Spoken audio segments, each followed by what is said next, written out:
we woke up. The water has dropped again, and the boat's sitting at a pretty serious angle. So I gotta get it off the shore. I'm gonna do that real quick. Basically, you just loosen the lines, you run the engine back and forth, and it just kind of slides off the shore. Getting a boat off of the shore when you're side tied is, to me, I find it easier because you can just move weight to the left and it'll offset. River doesn't like this fisherman that's coming in here. Oh, they can't get through here, I'll promise you that.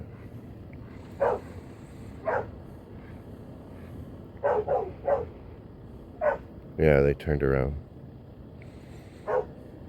You see how there's no lights on that boat? That's how people in the river drive. I know a lot of people are flipping out. You need your lights, you need your lights. I see that boat perfectly fine. I can hear the boat perfectly fine. But you turn on your navigation lights and you can't see the logs in the water. And it becomes dangerous for you. So most people out here never turn on their navigation lights unless it's like a Friday night and it's really busy, and then they risk hitting a log, but they get seen by the boats. So, but regardless, look at how beautiful this is.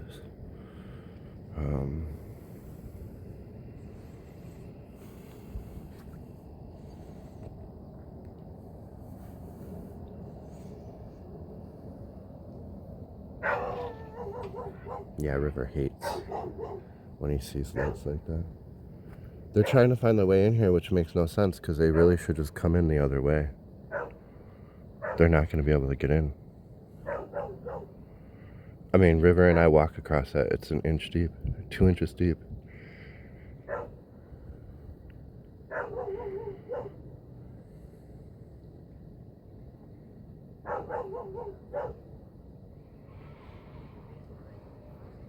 No.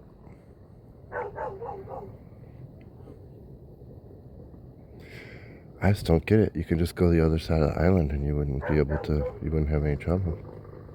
Now they're picking up their motor and trying to... Huh? I mean, who knows? Maybe they're not even fishing and they're just beaching. Maybe that's what they're doing. Who knows? But who cares? This is what we're looking at right now. If I were to let River out of the boat, he would go running up into their boat.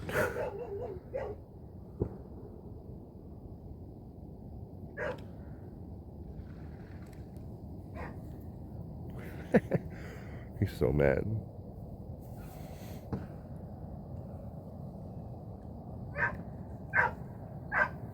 Yeah. Oh, no. No, they're not getting off. They just got stuck and they're backing up. Maybe they just came this way to try to make so they weren't going by my boat. Who knows?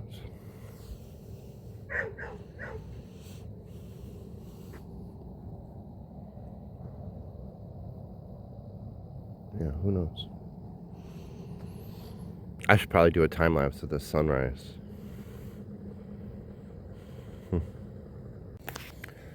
So I loosened the back rope by about a foot, and I just walked up and pushed the boat, and the whole boat, because of the weight of it, wants to slide down the shore. It just slid right off. I didn't even have to start the motor. Didn't even have to start the motor. All right.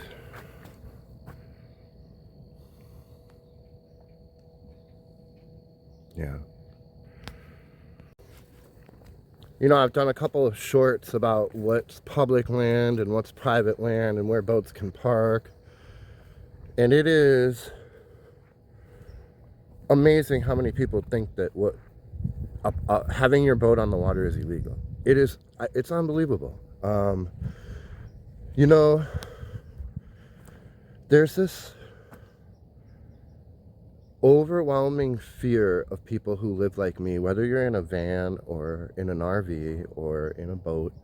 There's this like overwhelming fear of being told you have to leave by a cop or by somebody, that in the middle of the night you're going to get the dreaded knock and someone's going to tell you you have to go.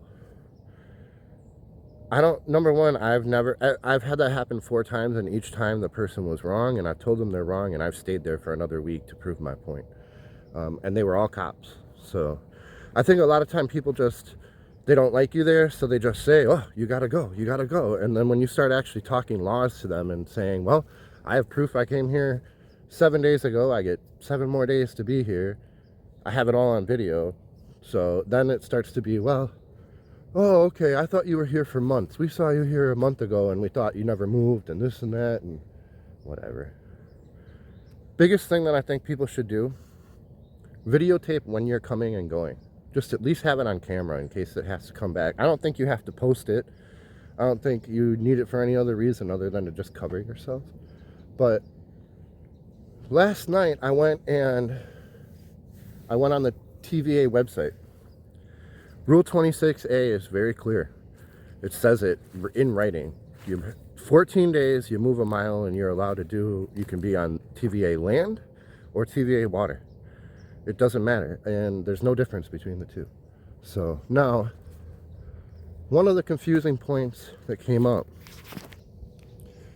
is this notion of, can you tie your boat to a tree? Can you get off your boat on land? And what I have found in the last 2 weeks of doing research is it's kind of different in different places. It really is. So this place was made to make money off of boating and recreation.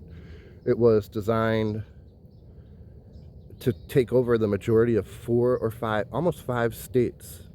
All the parks, all the waterways were purchased by the Army Corps of Engineers and then offered to the TVA to make power. I mean, the whole point of it was to make power for 5 different states, and that's what they're doing. Is they're handling the shipping lanes, they're handling the water levels, they're handling making power, and at the same time, because it's all government land, and most government land is actually used in the process of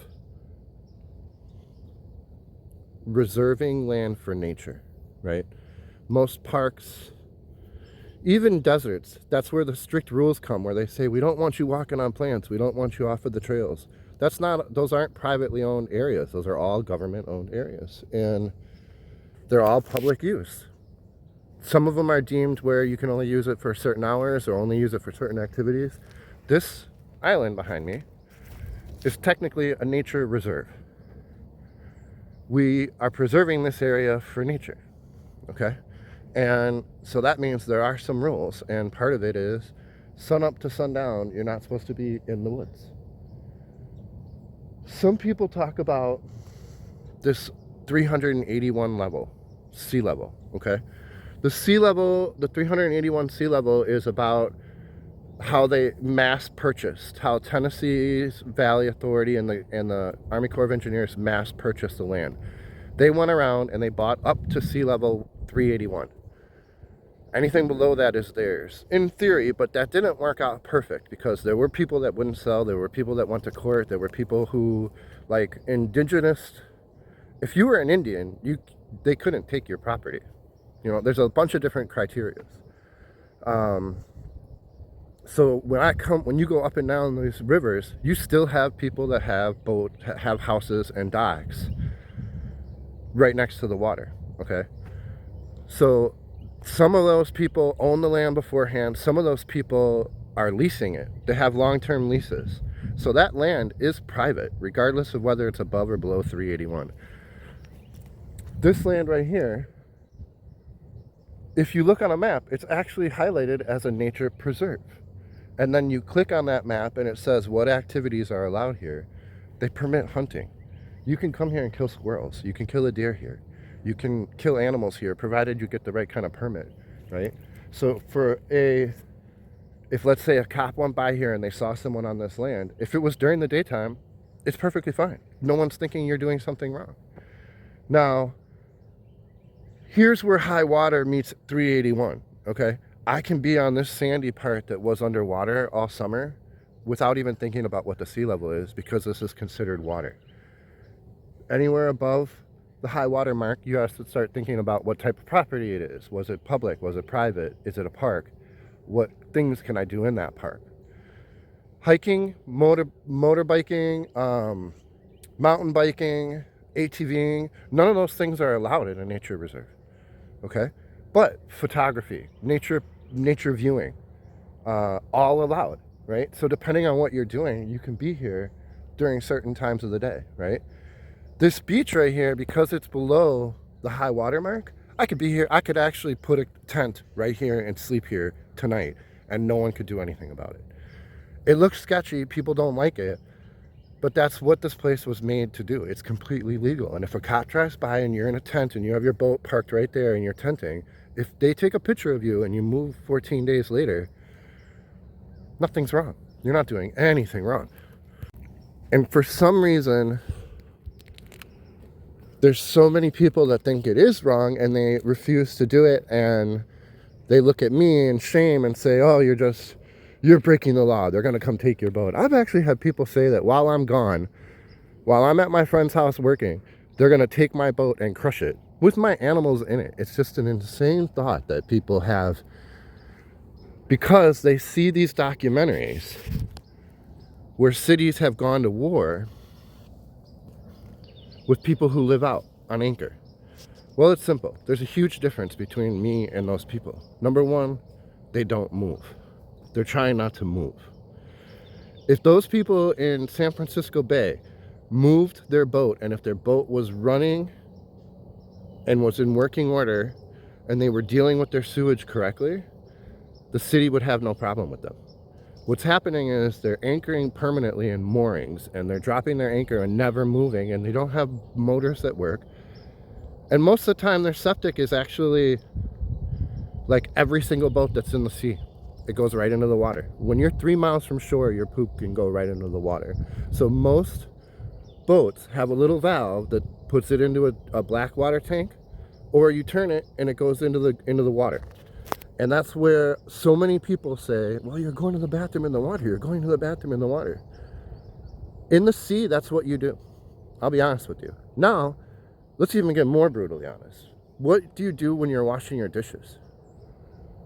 I dare you to find one boat, brand new boat, $1 million boat, any kind of boat. Find one boat where the sink doesn't directly go into the water.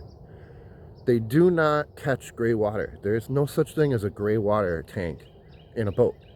If there's a sink, even if it's a little fishing boat with a little sink, even if it's a little ski boat with a little sink, those little sinks in those little bathrooms, the water from the sink goes right, just like your cooler. It empties right out into the water.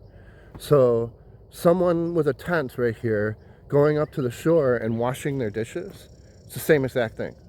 Your food and your little Dawn dish detergent goes into the water. That has always been the case. The only time I've seen where it's been different is if there's something where the sink is lower than the sea level. At that point, they'll pump it into a tank and then it gets pumped up and over, right? But for almost every single boat that I've ever seen, the sink and the shower go directly into the water. So when you go to a marina, every single boat, when they wash their dishes, it's going into that water. It's going down there. That's always been the case. It's never been any different. And I don't know why. Okay, so I understand why people think that, because when you're in a RV, you can't do that. So they created gray water tanks and black water tanks. That doesn't happen in boats. There's no gray water tank in a boat. There are pump out tanks where you shower, it fills a little area, and then it pumps it out. And some people would call that a gray water tank, but in reality, they're just doing that because the floor of your shower is below the water level, and it would open a hole to let your boat out. So it's more of a pump out tank than anything. And those don't need to go anywhere. No one ever pays to have their shower pumped out. It's always black water. So the number one thing you can do is never create black water, and then you never have this problem, which is why I've always pushed to have sawdust toilets, bag toilets. You could use a canister toilet, but that is disgusting to dump in another toilet. I don't ever want to re-deal with the poop. So I recommend doing it the way I do it.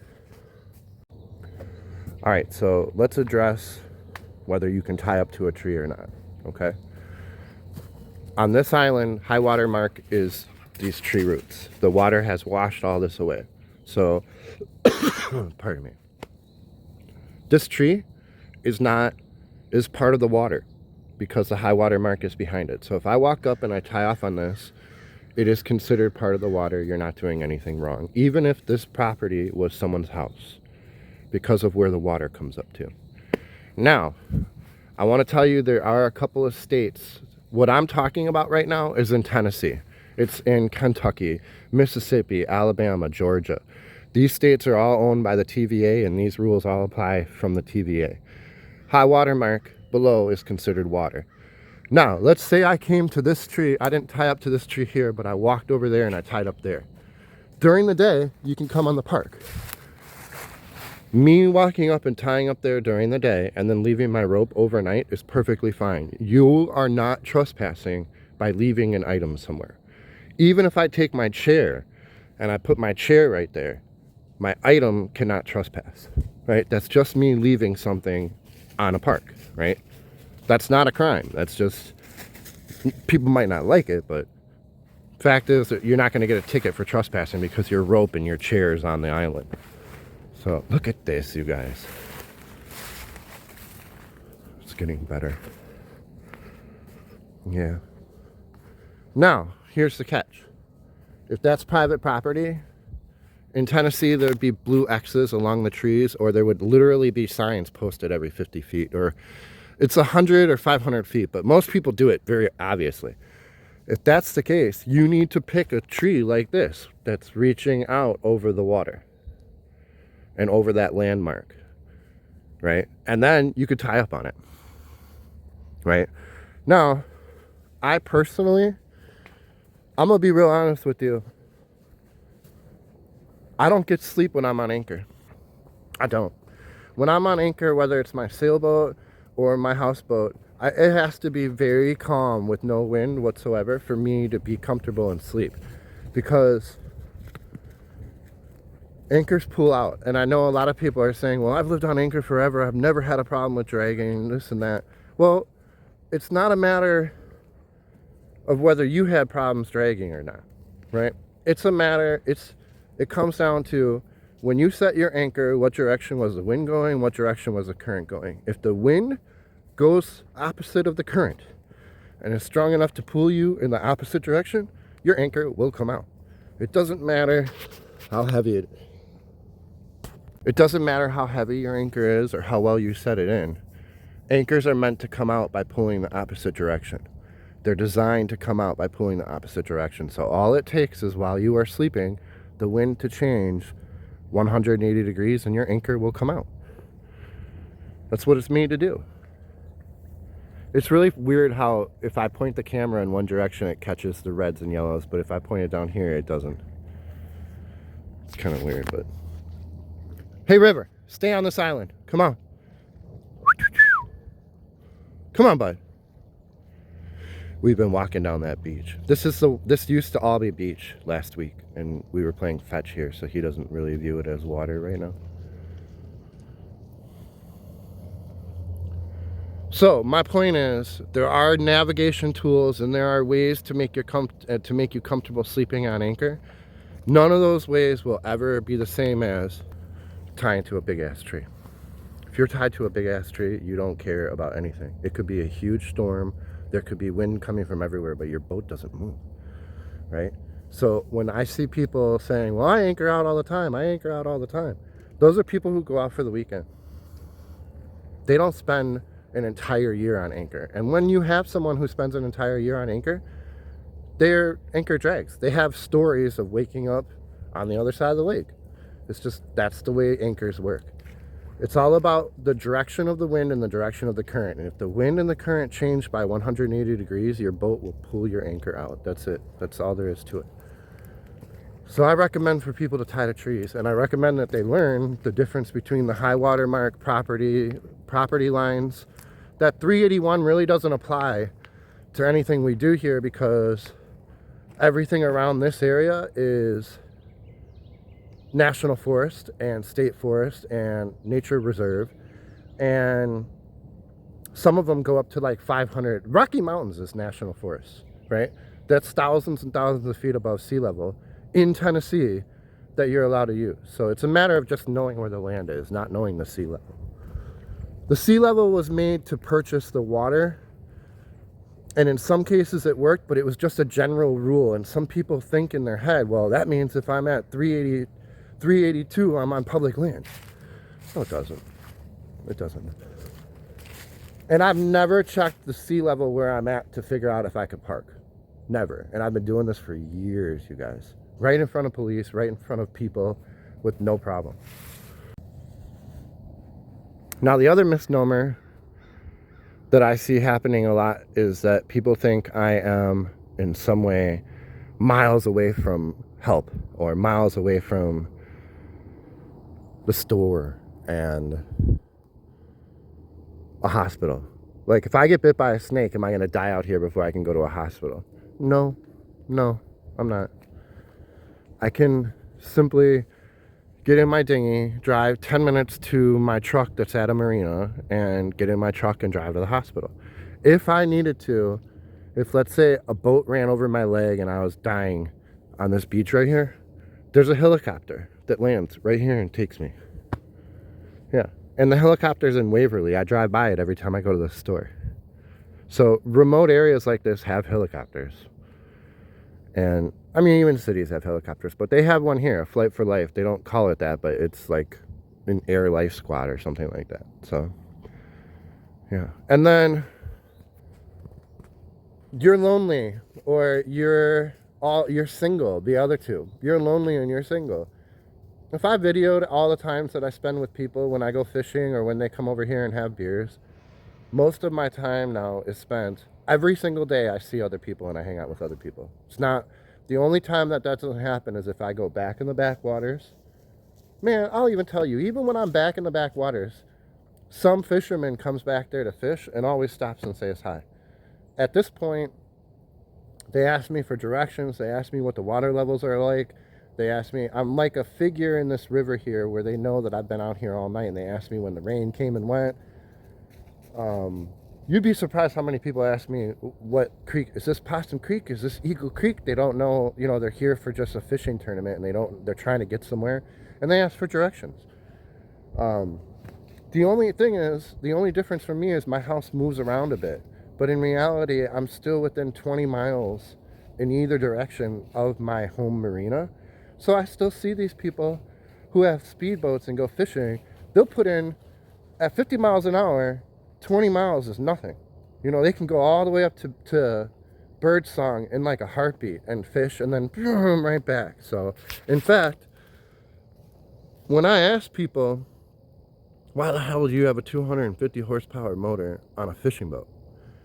Their reason is so they can check in the morning at a fishing contest, speed over to their normal fishing area, do their normal fishing, and then speed back to that contest before 2 o'clock to check in. So the traveling that's done in some of these fishing boats is sometimes more than 20 miles on a Saturday morning. So you see the same people fishing, you absolutely see the same people going pontooning and rafting and tying up all together and just floating down the river in their little parties and such. And River, if they don't know me, they know River. River's very vocal. River stands on the front of my boat and everyone knows him and they all say, hey River, hi River, and they all yell for River every time I go by. So I've never encountered a person in a fishing boat or in a pontoon boat or in another houseboat that was aggressive towards me or told me I shouldn't be here, or I don't know, acted some hostile way towards my boat when I wasn't there. Because I leave a camera. If someone hurt my boat, there's a trail camera that has a motion sensor pointing at my boat. So I would see them. No one ever comes near it. And I'm telling you, I've been RVing and camping and leaving my stuff for 12 years, and crime is a city thing, man. You get out into the wilderness, crime doesn't happen. It just doesn't. The other thing is, you have to have a boat to get to my boat. And if you have a boat, why are you messing with another boat? You know, that's like saying a person has a car, drives their car to your house to steal your car. No, it's the person without a car that steals the car. So they would have to swim over here, right? Okay, so it doesn't, the logic just doesn't line up. Now, what I think could happen, I'll be really honest with you, what I worry about, someone taking my generator. Yeah. Someone coming and seeing my generator and just throwing it in their boat thinking they live off grid and it would be great to have another generator. But, so I used to lock it. The time and effort it takes to lock it to something and then run extension cords and everything, I've given up on it. Now I've had that generator for 5 years. Something happens to it, something happens to it. I'm not going to live my life in fear of losing it, right? So, yeah. What a beautiful morning. I'm going to make some coffee. Now, a lot of people worry about how I get to the store or how I have a car.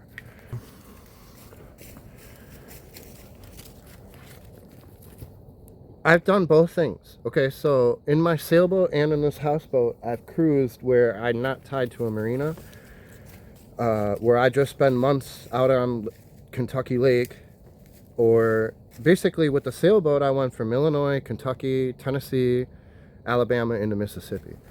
And during that time, I didn't have my truck. What I actually did was I had a friend just have my truck. It sat in their garage or in their driveway. They came, Scott and Sue came and met me up in Kentucky and spent the day cooking out and hanging out on my boat. And then when they left, they took their car and my car. A lot of people do not understand this. They feel like they have to have a way to drive on land when they have a boat. You do not. You don't, okay? There are marinas that are big enough where if you spend a night overnight there getting fuel or cleaning out your black water tank if you have one, those marinas have free cars. You just give them your license and you drive their car to the store and you provision. If the marina doesn't have a car, right, they usually have a guy that lives down the street that will drive people to the store. Yeah, for 20 bucks. I documented this on what's the name of that lake? It's that beautiful lake with all the mansions. I'll think of it. Pickwick. On Pickwick Lake. The marina there didn't have a car, but they gave a flyer that was Hippie Dan, and he would come, and he came. I stayed there 3 weeks. He came and took me to the store 3 different times. And it was, one time it was 10 bucks, another time it was 20 bucks because I went to like 3 stores. But it's literally, it's not something that you need to worry about, right? So I see people who have electric bikes on their boat, or have motorcycles and stuff like that on their boat. You don't need that. I could see an electric bike because that would make going to and from a walking distance store a little easier. But you don't need a mode of transportation other than your boat. The one thing that I think people make mistakes with is they don't have a dinghy. I believe strongly that you taking your boat to go and empty out water and get food and stuff like that, that becomes part of the stressful part of this life, where you're like, oh, I gotta pack up everything and I gotta move and I gotta go to the store, and then it becomes an event. Where I jump in my dinghy, I drive my dinghy to a marina, I ask for their car, I drive to the store, and it's done. You know, there's no moving my big boat unless I want to move my big boat, essentially. And because I have no water tanks or no storage tanks or anything like that on my boat, the only running to get supplies that I do is in the dinghy.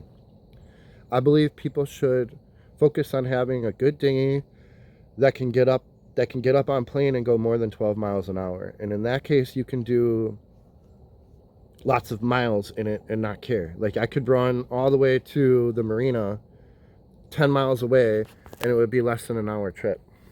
So yeah, I think the dinghy is an important thing. And so part of the thing that River and I are having trouble with right now is, in the last 2 weeks, I hit a stump. We had a brutal accident with our dinghy. The good thing is, maybe I'll even walk over there and show you. I'll probably walk over there and show you. We were driving in a waterway that we have been flooring it through forever, and there was a log connected to a stump. So when I hit the log didn't go down, it stayed, and we rode up and, you know. Now the good thing is, the way the dinghy is designed, when you have an accident like that, it doesn't want to flip over, because the air on the pontoons keeps it level, and the air takes the hit. Like, you can, if you hit a dinghy with a bat, the bat just goes into the dinghy. You know, it's not like hitting a bat on a boat, on an inflatable, right? So, but what did happen was we ripped a 3-foot hole along the entire bottom of the dinghy, and the water came into the dinghy immediately. We don't sink. I can still use the dinghy. I've been using it for 2 weeks since then. But there's 6 inches of water in the bottom of the dinghy. So you can't, you know, you have to put rubber boots on. You can only drive 5 miles an hour. And you can't put groceries down there or they'll get wet. So this is, our need to get a new dinghy is becoming more severe. So by the end of this month, I will have a new dinghy. My GoFundMe is still up. To buy River a new dinghy. But now it's at the point where I can't wait for the money to come through GoFundMe. I need to just purchase it. So I've worked a couple extra hours this week. My YouTube paycheck comes on the 21st. When I get that, I will buy a dinghy. So at the end of November, we will have a new dinghy. And I'll just spend the money that I normally spend on food on the dinghy, because I have to do it. So, but if you're able to donate and you want to see River and I take, you know, if you want to look at my videos and say, hey, I bought that boat for River and I'm part of this process that Martin's going through, donate to the GoFundMe. I would appreciate it. We've had a handful of people. I have over $500 in there, so half of the dinghy price is already collected from GoFundMe and from my subscribers from both TikTok, Instagram, and mainly YouTube. You guys are awesome. Now, having a boat and a dinghy and being able to anchor or tie up is a big thing. Now, that comes to what kind of boat do you have and where are you at? I have several kinds of boats in my life, and I have learned that certain boats are really good in certain areas. If you want to do river travel, you don't want to have a sailboat. Period. Point blank. Simple. River travel is all about getting into these little backwater areas that are a foot deep and 2 feet deep. And I'll tell you, when someone takes their big boat down this Tennessee River, they are seeing 10% of the water here and 90% of the water they cannot reach. In my sailboat, there's 90% of water that I just couldn't get to. And the ability to tie up on shore during a storm makes it really so you don't care too much about the storm. I mean, in theory, you want to be on the right side of the island so you don't get pushed up on shore. You want to be on the leeward side, right?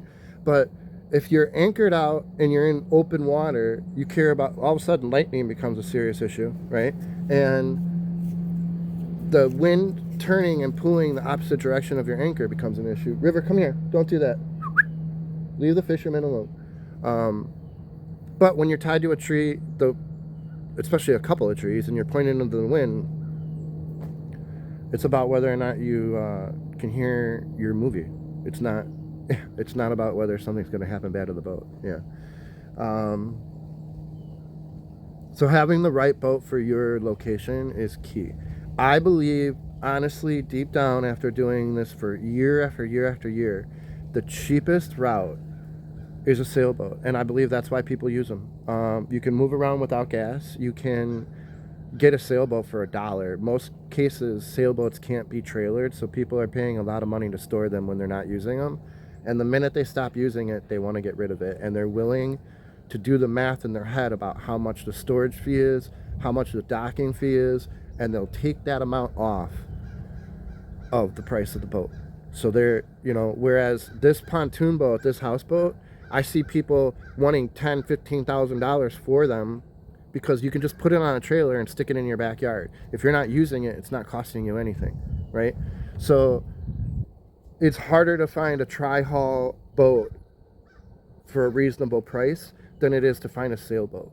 And I've done lots of videos on this, even at Pickwick. When I was at Pickwick, there were 3 boats that were there that they would sell you for $1. The person came down to try to do the loop and gave up right around Pickwick and left their boat and never paid their fees and the marina went and put a lien on it and got the boat and gets the paperwork and is willing to sell it to you for $1 just so they could use that dock. Because destroying the boat, getting the boat out of the water, costs more money than the dock fee, right? So pretty much when people tell me that they can't afford a boat, I'm telling you, you're just not willing to do the work and you're not putting the legwork in to try to find the boat. Call marinas around you. Ask them if there are boats that they own and they want to get rid of. And I promise you, on your 4th or 5th try to a marina, you will find 1 or 2 boats. Then it's a matter of whether you're willing to put the work in and watch YouTube and see how people refurbish an old sailboat and make it livable. So that's why I did that first. I bought a $5,000 sailboat and I fixed it up to where now it's worth $15,000 to $21,000. If I put paint on it, the boat's worth $26,000. Now, I put that money into it, so it's not like I am gonna break. I might break even or I might lose money, but if you think about it, I lived in the boat for 7 years. If I break even, I live for free for 7 years, you know? So yeah, it's a weird little catch. But I forgot to say this. There are states where I would never go to a state like this, but there are states where the private property runs under the water, and essentially it's like lazy law. It's basically lazy law. The same law that they use to say that a person can fly over your house, right, is the same law that they use to say that someone can float through the river. Nebraska is like that. So in the rare situation where someone owns thousands of acres of land in Nebraska, if a creek comes out of their land, you can go up that creek and you can paddle, but you can't anchor and you can't get out and touch the ground, even if you're in the water, because that person owns the land underneath the water all the way through from one side to the other side of the river. Now, if you look at Nebraska on a map, a parcel map, meaning where it shows where people actually own land and where what parcel, how it's divided up, you'll see pretty clearly that there's like 2,000 people in Nebraska that own thousands and thousands of hectares of land. And those people have gone to court and argued that you can't use our rivers. And the people who use the rivers have argued we get to fish there, it's water, it's public. And at the end of the day, they use the same exact law for the air flyover.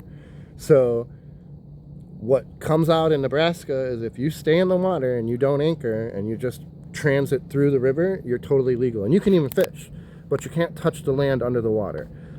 Just like if I was flying my drone over your house, I can legally do that, but I can't land the drone in your yard, right? Same exact thing.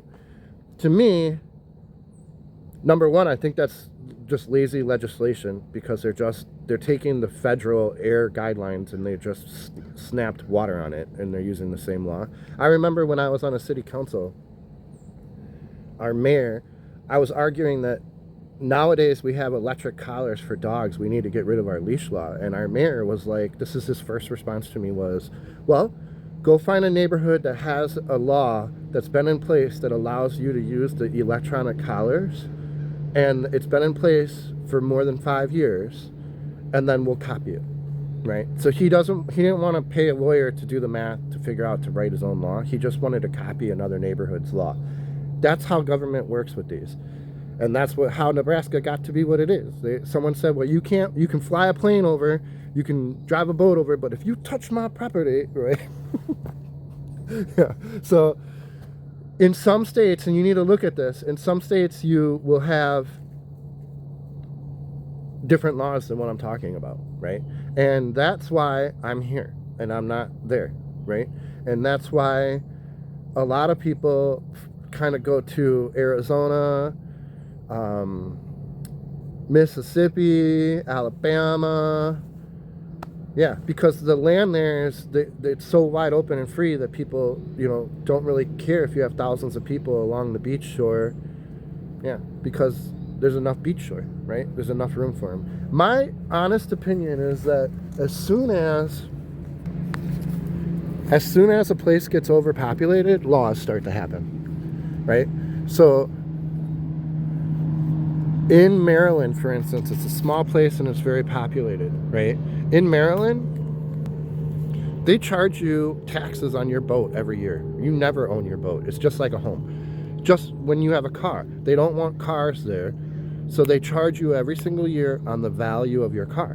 But in Tennessee, they don't only not charge you income tax, they don't charge you personal property tax. So when I bought this boat and built it, the tax I paid was sales tax, and I paid it one time, and I will never pay another tax towards this boat again. However, yeah, you see how these boats can get like 20 miles in like 10 minutes? Look how quick they go. They're all out of the water. It's clear water too. Calm, clear water. You could tell it's Saturday morning. So depending on the state you're in, they try to make it harder to have possessions, basically to limit the population. So if I was trying to live as a minimalist like I am, I don't want to be in a state like Maryland. I don't want to be in a state like California, because they charge you on your possessions every year. The more things you own, the more you're going to pay every year. Here, if you buy something, it's yours. You don't ever have to pay on it again. Now, homes are different. The homes, I think, I'll be honest with you, I own my own home, and I paid it off, and it pissed me off that I rented out to tenants. I made a living off of being a landlord, and then 1/3 of my income would go to pay property taxes in my neighborhood. The other thing that I didn't like was I went to school there in the same school district as I bought the home, and I went to school for 12 years there, but I had paid school taxes for 15 years. And I started to think, why am I paying back school taxes forever? Why am I paying back school taxes forever when I only went to school for 12 years, was my view. Now, I understand, and I would justify it in my head the same way I think most people do, where they say, it's just the good of society. I want everyone to be educated. I want to pay for education, so they don't have a problem paying it. I kind of agree with that. I understand that concept, and I don't shame people for living in a good neighborhood. But what I don't think people understand is that when you retire, you only have so much money, right? When I'm living as a minimalist, my budget, like $100 here and there, is a huge thing for me, right? So it is perfectly fine for me to move somewhere that has a crappy school district and doesn't charge school taxes for everyone. Or that, like, for instance, my property is $7 a year taxes. We don't have school buses that pick up kids there. They have to be driven. There's a lot of different criteria that make it cheaper to live there. And then if I had kids, I would move to a nice neighborhood with a nice school and be willing to pay that higher price, right? That freedom of choice somehow gets neglected in that process of the greater good for humanity, and they kind of forget the fact that there is a freedom of choice, that I'll live somewhere where the kids don't have the greatest education. That's a choice, right? So my concept on being a minimalist runs into paying taxes and runs into paying rent.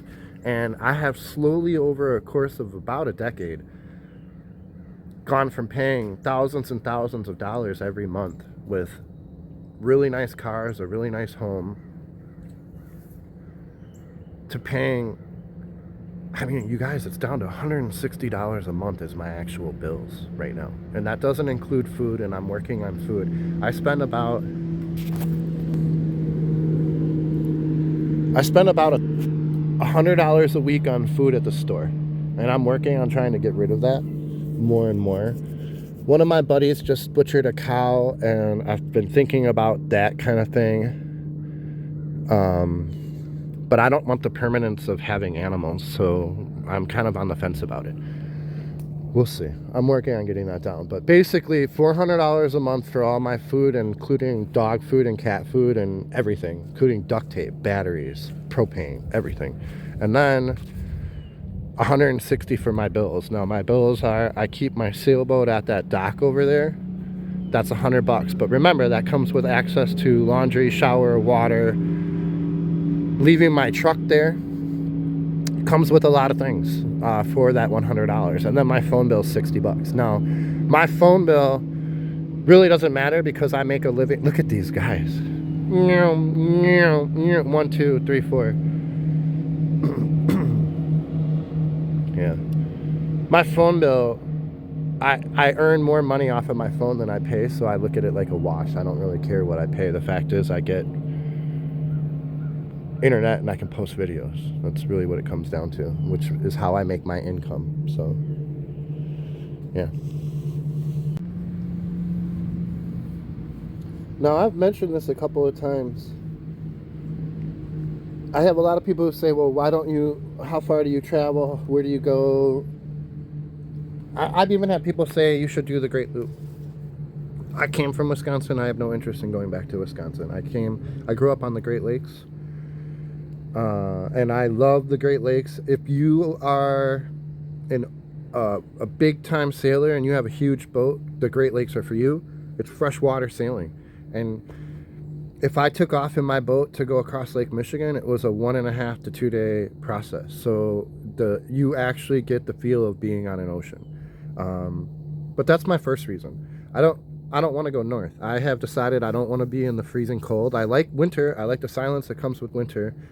But I would do that as a 2-week vacation. I would never want to spend a whole winter being frozen.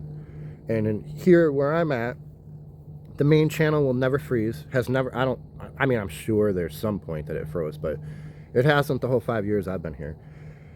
The marina will freeze up for about a couple of weeks during February, the end of January, and by freeze up, I've done a bunch of videos on it. I couldn't get my boat out, but people with fishing boats still can bust through the ice to get out. I wouldn't trust the ice to let my dog walk on it. Right? So typically what happens is everything freezes overnight, and then by 9 o'clock, 10 o'clock in the morning when the sun hits it, the ice is gone. That happens right here. I'm at the edge of it. So if I go up into Kentucky Lake, because of how big and open Kentucky Lake is, the marinas freeze. And they have to have these water vents that constantly move the water around so that the water doesn't freeze on the boats. People still leave their boat in, but they're doing it by pumping water around the it's like air or water, I don't know, but basically there's movement. And once you come down here, you don't really have to do that because the ice won't be 3 inches, whereas literally 20 miles north the ice can be 3 inches on Kentucky Lake in the bays and in the marinas. Not on the lake, but in the bays and in the marinas, you'll get 3 inches of ice. And 3 inches of ice can mess with the hull of a boat, right? Just by constricting and moving, or like a sheet of 50-foot ice coming and hitting the boat. But that doesn't happen here. Because we're on the river, the coldness it separates the bay, it separates the marinas from the river with like buffers, right? So that doesn't happen here. So winterizing or taking your boat out is something that is one of the biggest costs to having a boat, and I'm avoiding that by being here and not going to Kentucky.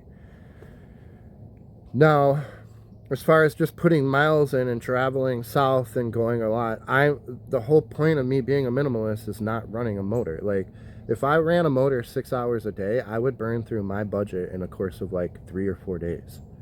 So my view is stay somewhere 14 days, travel for 20 minutes or 30 minutes, get your 1 mile distance in, and then stay somewhere for another 14 days.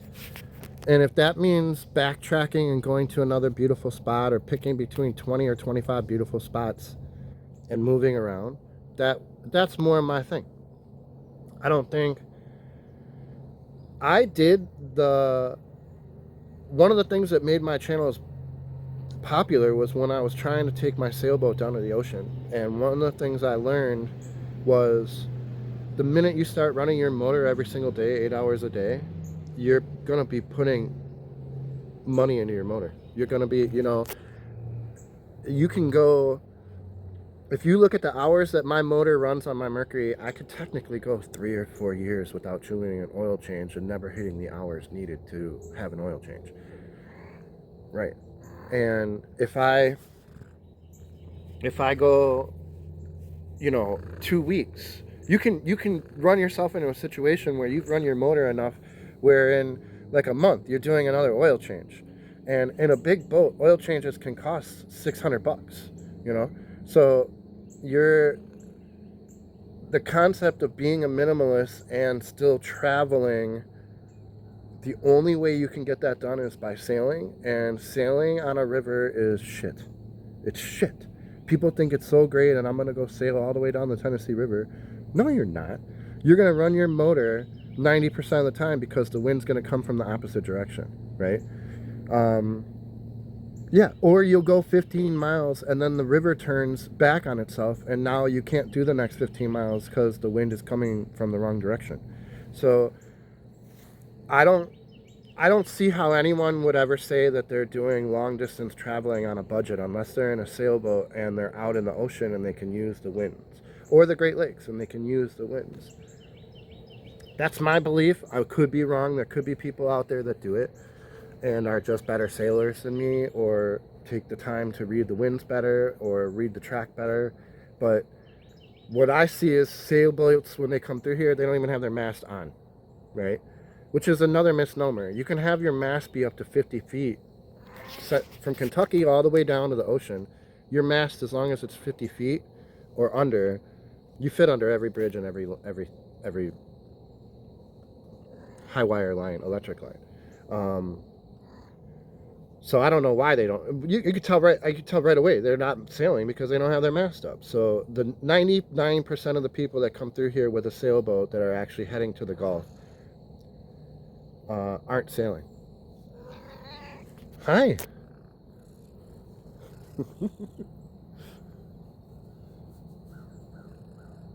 Yeah. But with me trying to figure out the cheapest way to live, running a motor is just not part of it. Now, I get caught up with my generator. Everyone says, well, you're paying for electricity. You're paying for electricity. No, I feel like running the generator for 2 hours to charge batteries and then using the batteries for 2 to 3 days is a relatively inexpensive way to have power. I think that a lot of off-grid homes do it that way. In my neighborhood, everyone has a damn generator. Now, when it becomes 100 degrees out, I run my generator from I think you guys have seen, it's usually 11 o'clock or 1 o'clock in the afternoon until 3 or 4 o'clock at night. So I will run it, sometimes 5 hours a day. Yeah. And then when I go and if I go and I work for someone for 5 or 6 hours, I fill it up and I run it the whole time with the thermostat set to 72. So it'll idle and not use very much gas. But then if the boat gets warm, the air conditioner kicks on, the RPM cycle goes up on the generator, and I'm actually spending real fuel running the air conditioner because I don't want the pets to have a hot boat,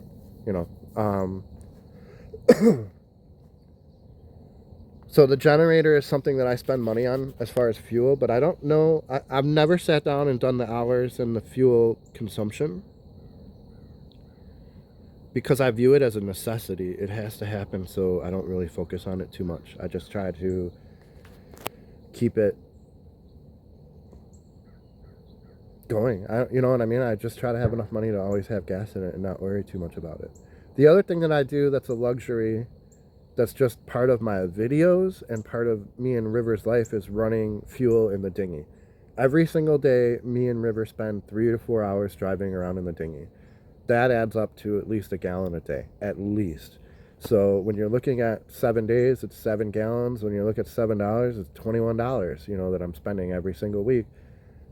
Ending up being $80 a month that I'm spending just to drive that dinghy around. But that is part of that 400 that I was talking about before. When I go to the store, when I go to Dollar General, that kind of thing, that's included in it. So I mean, I've literally gotten it down, including food and gas and everything, to be $560 for the entire month. And then and when you start thinking about $500 a month, you're looking at $6,000 a year. If I make $30,000 in a year, I'm saving $24,000, which means $24,000 saved when I'm spending $5,000 a year is 4.5 years of me not working, just from me working 1 year, right? Yeah, it's I wish someone would have told me when I was younger. I wish someone would have pulled me aside in grade school and said to me, if you make $30,000 but you only spend 10 grand, you have more money than someone who makes $80,000 but spends 75,000, right? I wish people would have told me it doesn't matter what you make, it matters what you save. No one ever tells you that. They always say, well, you have more possessions, you have a bigger house, you have more stuff. Stuff doesn't matter. Time matters. Time is the only thing that should matter to anyone. You only get so much time. Money comes and goes. I've had hundreds of thousands of dollars run through my fingers, and that didn't matter. That still doesn't matter. What ran through my fingers during that is time, and I'll never get that back. I can get the $100,000 back. I could go work full time anytime. I could go buy an apartment. I could go buy another house. That can all come back, but the time never will. Never will come back. And once I realized that, I lived my life very differently. Very, very differently. I'm going to think if there's any other questions that I want to throw. This is going to be an information overload episode where I'm just going to blurt a bunch of information at you. A couple of things I wanted to throw in here that I didn't mention when I was talking about them. If you are pulled up to a beach and there's no tree to tie onto, you can anchor pretty well because your boat won't swing 180 degrees to unlatch the anchor. So pulling up to a beach and using a couple anchors is a very feasible way to stay during a storm. It's not as good as tying to a big old tree, but the other thing is I have a 300-foot rope that gets me past most. I carry two 100-foot ropes, and that's what you always see me use. I carry four 25-foot dock lines that I can tie together to be a 50-foot big line, which is that black line right there is my dock line tied to another dock line going to that tree over there. So 50 feet typically helps you. Yeah, you get what I'm saying there. But putting an anchor on land is pretty reasonable way to keep your boat, because you're not going to do a 180 degree spin. The land won't let you do it. So you won't. The only way your anchor will come out is if the wind gets big enough to throw you out. And typically you're on the leeward side of the island, so you're not getting the big wind. So it's very reasonable to put your anchor into the shore and tie up on shore. So to recap, having the right boat. Boats are very cheap. Living this way is very cheap if you do it right and you don't travel all the time and you don't put in hundreds of miles over a course of a week or what have you. The concept of it being legal or not legal is basically people are confusing me for someone who's trying to stay put. I don't stay put. If someone saw me in front of their really nice mansion and they didn't like me and they called the police would come out and they would say he's going to be gone in 7 days because he can only stay here 14 days. No one will hire a lawyer or even go to a city council meeting to deal with a problem that's not going to be permanent. It's the permanent floating houses that get attacked. People who don't have motors and they put a boat somewhere and they leave it, those are the ones that eventually someone will get sick of and they go and they complain and they get the police to come out and take the boat or tell the person to move on. If you move every 14 days, that never happens because no one gets sick of you. Even if they don't like you, it's a problem that's going to solve itself, so they don't put effort into solving it. My biggest pet peeve is people breaking the law while they're doing this stuff. I hate it. I hate when I see people pulling up to private docks and tying up, or someone in a houseboat basically just anchoring in the middle of a channel. Like when you have a houseboat, pull off to the side so people don't have to go around you, you know? Yeah. So I believe that everyone should just follow the rules and the rules will keep being the way they are or have been since 1972. Oh my gosh. Leave him alone. Let's go. Come here. Leave Waylon alone. Come on, what's wrong with you? Come here. At least he doesn't have his boat on his dog. His dog on his boat. River would be all over that. So you can tell right there, you see that's a bass fisherman. He's not from around here. You see how he has his lights on? That's someone who came from miles away to fish here. Yeah. Now, I'm not bashing anchoring out. I think everyone should anchor out. If there's no wind, there's nothing wrong with dropping an anchor and not being tied up to shore. If you're going to fight through a storm or try to sleep through a storm, tie off to a tree. It's just the best way to go.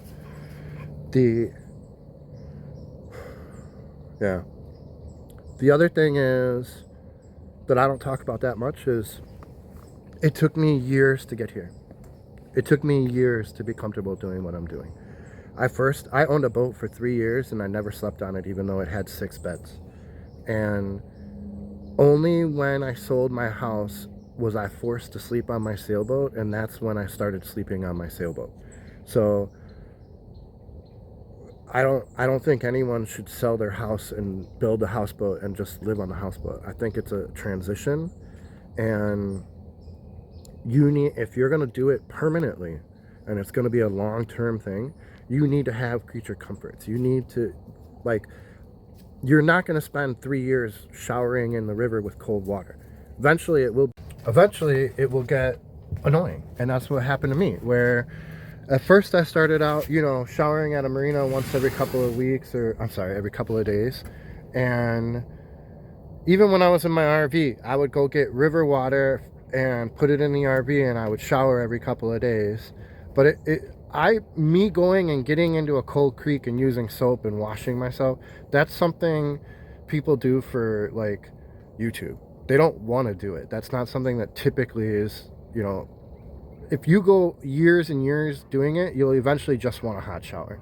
And that's why you get people paying $5 to go to a truck stop and pay for a shower. They're literally paying $4 and $5 and $3 just to use a shower, because they want that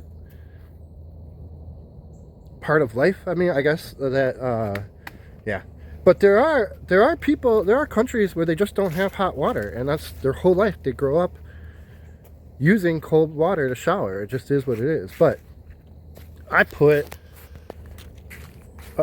that's the hottest water I've ever gotten from any shower. You can actually literally burn yourself if you set that thing too high. So it was maybe 3 or 4 years in where I got sick of being at a marina, and I got sick of going to marinas and stuff to use the showers. My marina in Milwaukee had the coolest bathrooms. It was really high price marina, and I would go and I could sit in the shower there for an hour, and the hot water was just perfect. It was awesome. But for the most part, washing yourself in the stream, even if you have a pump and water, you want to have warm water, and that's just with creature comfort, right? You will get to the point, if you have 100 degrees outside, it's not good for you, it's not good for your pets, you're going to want air conditioning, which means you're going to want a generator, right? Now, the one thing I haven't talked about is that I have slowly moved to solar because I've gotten it free. I didn't buy it. When you do the math on a propane tank to run your refrigerator and to run your cooktop, I've done an entire episode on this. It'll be 27 years before you spend money on propane to get to $2,000. You can live for 30 years filling a 20-pound bottle and still not get to $2,000. So if you're looking at a solar system to run a refrigerator and run an air conditioner, you're talking about out-of-pocket costs that you will never hit if you just go the propane way. So if you're a minimalist, right? If you're a true minimalist and you're actually looking at the amount of money you're spending, propane's cheaper than solar, because the outlaying cost to buy a propane tank is $20, right? To fill it up is $15. So again, my refrigerator goes 52 days off of 1 tank of gas to fill up, which means I'm at 27 years running that refrigerator before I hit $2,000, okay? So let's not even look at the 27 years. Let's say we're talking 15 years for $1,000, right? If you can buy a solar panel and batteries that run your refrigerator 24 hours a day, 7 days a week, without ever having to charge it or ever have to plug into power or ever have to run a generator for $1,000, go right ahead and do it. But that equipment has to last 15 years without having to be replaced, because the equipment needs to be replaced in a propane tank is a propane tank, and that's 20 bucks. So I think a lot of people, there's a misnomer about using propane when that is by far the cheapest way to get off grid, even if you're talking about a house somewhere. Doesn't matter what you're talking about. Propane runs things with an outlaying cost where you're just putting money out. It's like 20 bucks. How can you start anything for 20 bucks when it comes to solar or even a generator, right? Yeah, whatever. I've made episode after episode about that, so I'm not going to go on a tangent on that. But having said that, the minute that solar gets offered to me for free, all of a sudden it's equatable, very equatable to propane, because 20 bucks for free, what's the difference, right? So when you see me using solar panels now, which by the way, all my batteries are charged by solar now, it's because it was given to me for free. Now, if I'm not a minimalist and I have $10,000 sitting around in a bank and I don't want a generator running, I can definitely see running equipment off of solar power. I don't see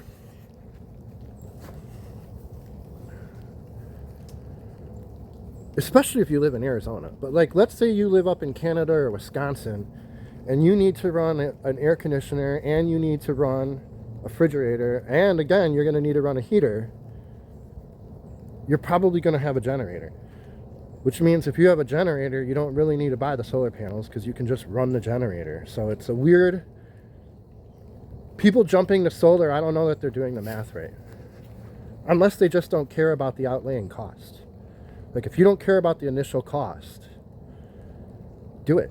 You know, if it's more peaceful to you run off of solar than having a generator and you don't care about the money, then do it. I'm not saying don't do it. I'm not saying that it's not a product that doesn't work. I know in Arizona you can buy cheap panels and cheap batteries, and there's enough sun to keep you going constantly without a problem. But I lived in Wisconsin when I had,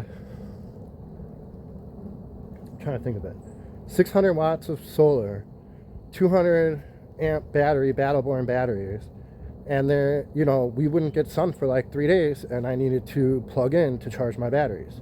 Well, in that case, you're buying a generator. If you have a generator, why are you buying the solar? You know what I mean? So it's weird. A lot of people say, why don't you have solar? But the person's like, because I have a generator. It's a weird, I don't know. I've done enough episodes on it that I'm not going to go too far into it. But I do strongly believe propane is the cheapest way for a minimalist to survive off grid while still having a refrigerator and not working with a cooler and ice. Yeah. And I do think that propane, like a propane refrigerator can be 400 bucks. You can spend 200 to 400 on a cooler that really works. So I don't know that the difference between buying ice and buying propane, you know, if you have the room to put a propane refrigerator in your vehicle or your camper or whatever, I think that's probably still going to be the best way to go. And once you have your refrigerator and your heat off of the electricity, you don't really need that much solar, and it's pretty easy to get a solar panel to run your lights, right? Yeah. So I'm trying to think if I've covered everything. I don't know. People will have more questions, and they're going to push back on stuff that I say, so we'll be back on this topic again in the future, I'm sure. Started raining again. River, stop it. He barks at barges. What are you going to do to a barge? Starting to rain again. I want to show people a couple of things real quick. Number one, that's me. That's my waste right there. That's my toilet. Oh my, look at that way. Oh, a cruise boat must have gone by. Cabin cruiser. Look at that way. So here's the dinghy. No matter what I do, that amount of water is going to be in it. And when I drive fast, more water comes into it. So you got to drive it like 5 miles an hour. But even though this boat has a 3-foot hole in the bottom, it's still usable. I could drive around. My motor's perfectly fine. That's why inflatable boats are made for lifeboats. That's the reason this dinghy is so reliable, is because it's made to be a lifeboat. You can have, it has 4 tubes. 1, 2, 3, and then the one underneath. if you cut half of the tubes, it can, if you cut all the tubes except for one, you can sit on that side and still be floating, right? So a lot of people will say, get a John boat because you're in the river. Why do you even have this thing? You're gonna hit a sharp rock, right? Because it's safer. This will not tip over. It can take a hit better. It can float even when it's got holes in it. And I can use it in the ocean. I've been in 6 foot wave. I made a video where I traveled 35 miles in 6 foot waves in the course of an afternoon in this boat, right? You cannot do that in a John boat. It's just, they're not the same. They don't have the same ability level, right? So the other thing I want to push back on that I know a lot of people are going to make comments about because I said something about propane is that propane refrigerators have problems, right? The problem with a propane refrigerator is if it gets off on any kind of angle, the flame doesn't go straight up. It actually hits the wall. And hitting the wall can make it basically not want to work, like burn through. The wrong part gets heated. And once you get holes in that wall, the flame doesn't stay and you burn through the heater. Now, my boat, what people don't understand is my boat is always level, no matter what. No matter where I'm at, the boat is going to be level. So that propane flame, the only time it would ever hit a wall is if a couple of waves come by and it wouldn't stay on that wall so it won't heat it up, right? So the problem that people have in RVs is that they park it on a hill, they don't level it out, and then they run the propane refrigerator and the flame touches the wall. That's operator error. And I'll tell you, it doesn't matter what you buy. If you're going to be someone that runs it wrong, it's not going to work. Plain and simple. What I've also seen is that there's no mechanics inside of a propane refrigerator, which makes them last more than 30 years. If you put one on a level surface and you turn it on, you can run it for 30 years without ever putting any maintenance into it. And it'll work, right? It works longer than any other refrigerator because there's no mechanical on-off switch. It's just all physical. So I wanted to say that because I know people are going to make comments about their refrigerator didn't work in their RV. The other trick that I recommend for people, if they have a refrigerator in an RV, number one, level your RV. Number two, switch that refrigerator over to battery while you're driving down the road and when it's bumping and moving, okay? The other thing is when you're driving your boat, turn your refrigerator off, or because your boat can drive like this for hours too. You know what I mean? So turn your refrigerator off when you're driving that hour and then turn it back on. Your food will be fine, I promise you. Or switch it over to 12 volt to where the flame's not going while you're driving if you're doing an 8-hour drive, right? That's the same thing with your RV. You're supposed to be switching it over to 12 volt while you're driving down the road, and people are either just blowing it out or they're parking wrong. They're parking wrong is what's happening. They're parking on an uneven space. Which, I mean, that's part of being off-road, is that you're going to be on an uneven space. But that doesn't happen in a boat. When you're stopped, you're level. That's why boats are boats. They're always going to be level. Yeah. All right. There'll be two or three more things that'll pop in my head I need to add. So I said this in the last few videos. People saying, well, you're single, you can get away with living on a houseboat. Go to a marina, because what you're saying is incorrect. Every marina, every houseboat I see is a retired old couple, and every weekend or every other weekend, their grandkids and their kids come and visit them on their houseboat. And they go and they anchor out, and then they all wake up in the morning and they go kayaking and canoeing from that houseboat, and then they come back to it. I have literally only met 7 to 8 people that live alone on their boat. The first marina I was at, there were 3. One was a young girl, older guy, retired, and me. And the next marina that I went to, where I stayed, 2 single guys. One had a daughter, so it's like still a family. 2 single guys, in the whole time that I've been there, stayed for like a year. So we're literally just a handful of people that I've ever seen that travel by themselves. Number one, solo sailing is a hard thing to do, and most people just would never leave the dock by themselves. Like 99% of people won't sail by themselves, right? Most people won't dock a boat by themselves. If they have to move their boat, they want someone to come with them. As soon as you get into the 10,000 pound boat, it starts to be something where you call for deck help. You call for people to help you move the boat.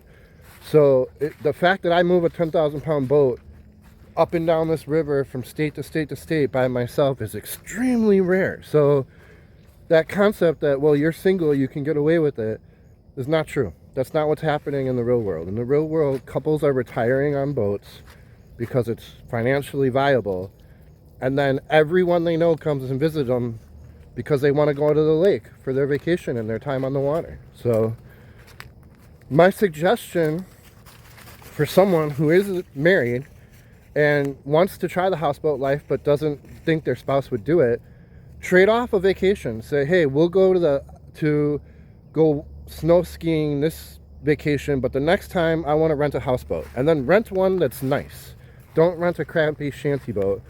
Rent a nice houseboat, and before you know it, once you realize there's 2 bathrooms and you're not on top of each other and it's not mucky and this and that, once you realize that you're waking up and going canoeing and doing this, your spouse will like it. I promise you. Once you try it, living on the water is a way, it's an addictive lifestyle. The more you are on the water, the more you're by the lake, the more you want to go back. So, and houseboats allow you to have a cabin on the water without having taxes that are cabin on the water value, you know. The last thing, people push back on the black water tanks. And I know a lot of people, if they have a spouse or if they have, I'm going to probably just say it like this. I know 6 different women that when I talked to them about going out on my boat or staying on my boat overnight, they were like, I'm not going to use a bucket, right? Then they all used the bucket after they went to the bathroom one time. They were like, oh, dude, it's just, they realized that when they open it up, they're not seeing anything but shavings. When they go to the bathroom, they can cover what they do with shavings. So they're not, once they realize that whole everything happens like that, they're totally fine using the bucket. The other thing is, whether you're using a bucket or a tank or anything like that, the pee, your best bet to have is to have a folding chair toilet where someone can go pee off behind a tree. So if you're having a woman over and they don't want to pee in the boat right next to you or what have you, those little folding chairs where you just are peeing on the ground but you have something to sit on, that typically does work really well for women. Whereas a guy can just go stand behind a tree, you know. But I've never once had someone use my bucket toilet and come out and say, well, I don't ever want to do that again. Everyone is like, dude, you could take the bucket and go behind the tree, be separate from everybody. The concept of everything that goes into the bathroom not being on your boat, not being anywhere near you, makes it way more hygienic than the way normal RVs are. A lot of people who have outhouses can't stand the fact that someone has a bathroom right next to their kitchen, because the floating air, all this stuff that goes on, if you smell something, that's particulates in the air. And if you separate it from everywhere where it's outside, that never happens. You never get that grossness happening. So yeah, sorry for getting too detailed, but once you try it, it's super easy. And this concept of spinning a bag and tying it with tape, like I do, spinning a bag and tying it with tape, and then having 2 or 3 bags after a couple of weeks to go back to shore with and dump into a dumpster, a million times better than taking liquid with poop and dumping it and holding your breath and above a toilet, or going and having it, paying to have it pumped out. I mean, just paying to get rid of it would suck. If it's one of those things where I have friends coming out and going fishing and staying overnight, I don't think there's anything wrong with having more than one bucket. You guys have your own bucket, go put it right there, use your little area in the woods, and then tie up your own bag, and I'll throw your bag out for you. You know, you don't even have to mess with other people's poop. Husband and wife could have 2 buckets, stuff like that. So the bathroom thing, I think people, it's a matter of doing it once and you'll get over it, basically. Every single woman that has tried it come back to saying they like the bucket. And even my ex-wife has used the damn bucket. So me being out in the wilderness, going to the bathroom in a bucket isn't why we're not together. You know what I mean? All right, so as always, my email is on my YouTube page. My GoFundMe is in the description. I appreciate you guys watching. I know this was a long one, but it wasn't hard to edit because I didn't edit. I just put everything together. So it wasn't artsy, it wasn't cinematography, it wasn't music, but it was information. This is an hour and 20 minutes of someone who's done this for a decade telling you how I've done it. So basically a lot of information. Put a thumbs up, subscribe, and the next video we'll do some more editing and some music, and we'll have some more fun with nature and stuff like that. But I wanted to get this all out. A lot of people ask questions, and I figure this is the best way to answer them. It's just pretty much just sit and answer questions for an hour or so. So another time, another place. Cat's behind me, that's Cricket. The dog's out on the beach, that's River, and I'm Martin.